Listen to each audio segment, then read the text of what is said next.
ಸಖತ್ ಖಾರ ಬಣ್ಣ ಮತ್ತು ರುಚಿ ಆಚಿ ಚಿಲ್ಲಿ ಪೌಡರ್. ರಾಜ್ಯ ಕಾಂಗ್ರೆಸ್ನಲ್ಲಿ ಅಧಿಕಾರ ಹಂಚಿಕೆಯ ವಿಚಾರ 6ಕ್ಕೆ ಹೇಳ್ತಾ ಇಲ್ಲ, 3ಕ್ಕೆ ಇಳಿತಾ ಇಲ್ಲ. ತಿಂಗಳಾಂತ್ಯಕ್ಕಾದರೂ ಈ ಎಲ್ಲ ಬೆಳವಣಿಗೆಗಳಿಗೆ ತೆರೆ ಎಳೆಯುತ್ತಾ ಹೈಕಮಾಂಡ್ ಅನ್ನುವಂತಹ ಪ್ರಶ್ನೆ. ಅಂತೂ ಇಂತೂ ಪವರ್ ಶೇರ್ಗೆ ಕೂಡಿ ಬಂತ ಟೈಮು. ದೆಹಲಿಯಲ್ಲಿ ಹೈ ವೋಲ್ಟೇಜ್ ಮೀಟಿಂಗಿಗೆ ಮುಹೂರ್ತ ಫಿಕ್ಸ್ ಆಗೇ ಬಿಡ್ತಾ. ಜನವರಿ ಲಾಸ್ಟ್ ಡೇ ದೆಹಲಿಯಲ್ಲಿ ಪವರ್ ಶೇರ್ ಟಾಕ್ ಕೊನೆಗೂ ಬಂದೇ ಬಿಡ್ತು. ಡಿ.ಕೆ. ಶಿವಕುಮಾರ್ ನಿರೀಕ್ಷೆ ಮಾಡ್ತಾ ಇದ್ದಂತಹ ಆ ದಿನ. ಹೈಕಮಾಂಡ್ ಬಳಿ ಪವರ್ ಕ್ಲಾರಿಟಿಗೆ ಸಿದ್ದರಾಮಯ್ಯ ವೇಟಿಂಗ್. ಪಂಚನಾಯಕರ ಸಮ್ಮುಖದಲ್ಲಿ ಅಧಿಕಾರ ವ್ಯಾಜ್ಯ ಇತ್ಯರ್ಥದ ನಿರೀಕ್ಷೆ. ದೆಹಲಿಯಲ್ಲಿ ಸಿಎಂ ಡಿಸಿಎಂ ಜೊತೆಗೆ ಮಾತುಕತೆ ನಡೆಸುವಂತಹ ಸಾಧ್ಯತೆ ಇದೆ. ಈ ಮಾತುಕತೆ ಯಾರಿಗೆ ವರ ಆಗುತ್ತೆ, ಯಾರಿಗೆ ಶಾಪ ಆಗುತ್ತೆ ಕಾದ್ ನೋಡಬೇಕಿದೆ. ಸದ್ಯಕ್ಕಂತೂ ಆ ರೀತಿಯ ಒಂದಿಷ್ಟು ಮುನ್ಸೂಚನೆಗಳು ಸಿಗ್ತಾ ಇದ್ದಾವೆ.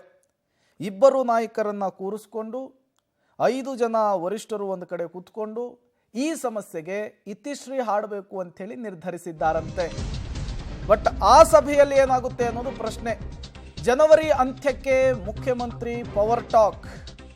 ಹೈಕಮಾಂಡ್ ನಾಯಕರ ಮುಂದಿರುವಂತಹ ಆಯ್ಕೆಗಳು ಏನು? ಹಾಗಾದರೆ ಹೈಕಮಾಂಡ್ಗೆ ಇಬ್ಬರೂ ಬೇಕು, ಯಾರನ್ನೂ ಕೂಡ ಬಿಡುವಂತಿಲ್ಲ. ಮೊದಲೇ ಜೋಡೆತ್ತುಗಳು ಬೇರೆ, ಇಬ್ಬರಿಗೂ ಗುಡ್ ನ್ಯೂಸೇ ಬೇಕು, ಸಿಎಂ ಪಟ್ಟವೇ ಬೇಕು. ಇರೋದು ಒಂದೇ ಕುರ್ಚಿ. ಪವರ್ ಫೈಟ್ನಿಂದ ಹೊರಬರೋದಕ್ಕೆ ಹೈಕಮಾಂಡ್ ಸೂತ್ರ ಏನು? ಸಿಎಂಗೆ ಬಜೆಟ್ ಡೆಡ್ಲೈನ್ ಫಿಕ್ಸ್ ಆದರೆ ಡಿ.ಕೆ.ಶಿಗೆ ಬಂಪರ್. ಡಿ.ಕೆ.ಶಿಗೆ ಮತ್ತೆ ಭರವಸೆಯಷ್ಟೇ ಸಿಕ್ಕರೆ ಸಿದ್ದರಾಮಯ್ಯನವರಿಗೆ ಲಕ್ಕು.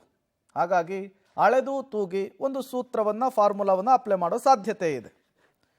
ಡೀಟೇಲ್ಸನ್ನು ಕೊಡೋದಕ್ಕೆ ಸುಖೇಶ್ ನೇರ ಸಂಪರ್ಕದಲ್ಲಿ ಜಾಯಿನ್ ಆಗಿದ್ದಾರೆ. ಸುಖೇಶ್, ಅಧಿಕಾರ ಹಂಚಿಕೆಯ ವಿಚಾರ ರಾಜ್ಯ ಕಾಂಗ್ರೆಸ್ನಲ್ಲಿ ಒಂದು ರೀತಿ ಗಜಪ್ರಸವದ ರೀತಿಯಲ್ಲಿ ಭಾಸವಾಗ್ತಾ ಇದೆ.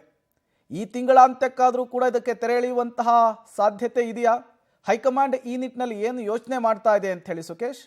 ಖಂಡಿತ. ಯಾಕಂದರೆ ಆ ಒಂದು ಒತ್ತಾಯ ಮತ್ತು ಒತ್ತಡಗಳು ಮೊದಲಿಂದಲೂ ಇದ್ದ ಕಾರಣಕ್ಕಾಗಿ ಮತ್ತು ಸಾಕಷ್ಟು ಗೊಂದಲಗಳಾಗಿದ್ದರಿಂದ ಅದನ್ನ ಸದ್ಯಕ್ಕೆ ಪ್ಯಾಚಪ್ ಮಾಡುವಂಥ ಪ್ರಯತ್ನವನ್ನು ಹೈಕಮಾಂಡ್ ಮಾಡಿತ್ತು. ಉಳಿದಿದ್ದು ನಾವು ಮಾತಾಡ್ತೀವಿ ಅನ್ನೋ ಮಾತನ್ನು ಹೇಳಿದರು. ಯಾವಾಗ ಕರೆದು ಮಾತಾಡಿಸ್ತಾರೆ ಅನ್ನುವಂಥ ಸಹಜವಾದ ಕುತೂಹಲ ಇತ್ತು. ಜನವರಿ ಸಂಕ್ರಾಂತಿಯ ನಂತರ ಕರೆದು ಮಾತುಕತೆ ಅನ್ನುವಂಥದ್ದು ಕೂಡ ಒಂದು ಹಂತಕ್ಕೆ ಚರ್ಚೆಗಳು ನಡೆದಿತ್ತು. ಈಗ ಮೈಸೂರಿಗೆ ರಾಹುಲ್ ಗಾಂಧಿ ಅವರು ಬಂದಂಥ ಸಂದರ್ಭದಲ್ಲೂ ಸಿಎಂ ಡಿಸಿಎಂ ಇಬ್ಬರು ಕೂಡ ದೆಹಲಿಗೆ ಕರೆಸಿ ಮಾತನಾಡ್ತೀನಿ ಅನ್ನೋ ಮಾತನ್ನು ಹೇಳಿದರು. ಈಗ ಉಪಮುಖ್ಯಮಂತ್ರಿಗಳು ದೆಹಲಿಗೆ ಹೋದ ನಂತರದಲ್ಲಿ ಒಂದು ಕ್ಲಾರಿಟಿ ಸಿಗುತ್ತೆ ಅಂತ ಹೇಳಲಾಗ್ತಾ ಇತ್ತು. ಬಹುಶಃ ಅವ್ರಿಗೆ ಒಂದು ರೀತಿಯ ಕ್ಲಾರಿಟಿ ಸಿಕ್ತಂತೆ ಕಾಣಿಸ್ತಾ ಇದೆ. ಅದು ತಿಂಗಳಾಂತ್ಯಕ್ಕೆ, ಅಂದರೆ ಇಲ್ಲಿ ನಡೀತಿರುವಂಥ ಅಧಿವೇಶನ ಏನಿದೆ, ವಿಶೇಷ ಅಧಿವೇಶನ, ರಾಜ್ಯಪಾಲರ ಭಾಷಣವನ್ನು ಮಾಡಲಾಗಿದೆ ಮತ್ತು ನರೇಗಾ ವಿಚಾರದಲ್ಲಿ ಚರ್ಚೆ ಮಾಡಲಿಕ್ಕೆ ಸುಮಾರು 6 ದಿನಗಳ ಕಾಲ ಅಧಿವೇಶನ ನಡೆಯುತ್ತೆ ರಾಜ್ಯದಲ್ಲಿ. ಅದು ಈ ತಿಂಗಳ ಅಂತ್ಯಕ್ಕೆ ಮುಗಿಯೋದ್ರಿಂದ ಮುಗಿತಾ ಇದ್ದಂತೆ ಸಿಎಂ ಮತ್ತು ಡಿಸಿಎಂ ಇಬ್ಬರೂ ಕೂಡ ದೆಹಲಿಗೆ ಕರೆಸ್ಕೊಳ್ತಾರೆ ಕಾಂಗ್ರೆಸ್ ಹೈಕಮಾಂಡ್ ನಾಯಕರು ಅನ್ನುವಂಥ ಮಾಹಿತಿಗಳು ಬರ್ತಾ ಇರುವಂಥದ್ದು.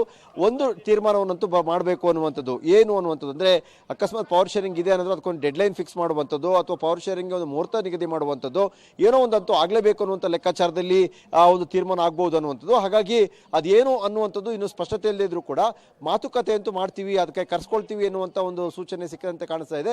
ಬಹುತೇಕ ಈ ತಿಂಗಳ ಕೊನೆಯಲ್ಲಿ ದೆಹಲಿಗೆ ಸಿಎಂ ಮತ್ತು ಡಿಸಿಎಂ ಇಬ್ಬರೂ ಕೂಡ ಹೈಕಮಾಂಡ್ ಬುಲಾವ್ ನೀಡುವಂಥ ಸಾಧ್ಯತೆಗಳು ಹೆಚ್ಚಿದೆ. Prem. Okay, thank you Sukhesh ತಮ್ಮೆಲ್ಲ ಮಾಹಿತಿಗಾಗಿ. ಹೈಕಮಾಂಡ್ ಅಂದ್ಕೊಂಡಷ್ಟಕ್ಕೂ ಸುಲಭಕ್ಕಿಲ್ಲ. ಈ ಪರಿಸ್ಥಿತಿ ತುಂಬ ಜಟಿಲ ಆಗಿ ಹೋಗ್ಬಿಟ್ಟಿದೆ. ಯಾರನ್ನೇ ಒಲಿಸುವ ಪ್ರಯತ್ನ ಮಾಡಿದ್ರೂ ಮತ್ತೊಬ್ಬರಿಗೆ ಸಹಜವಾಗಿಯೇ ಶಾಕ್ ಆಗೇ ಆಗುತ್ತೆ.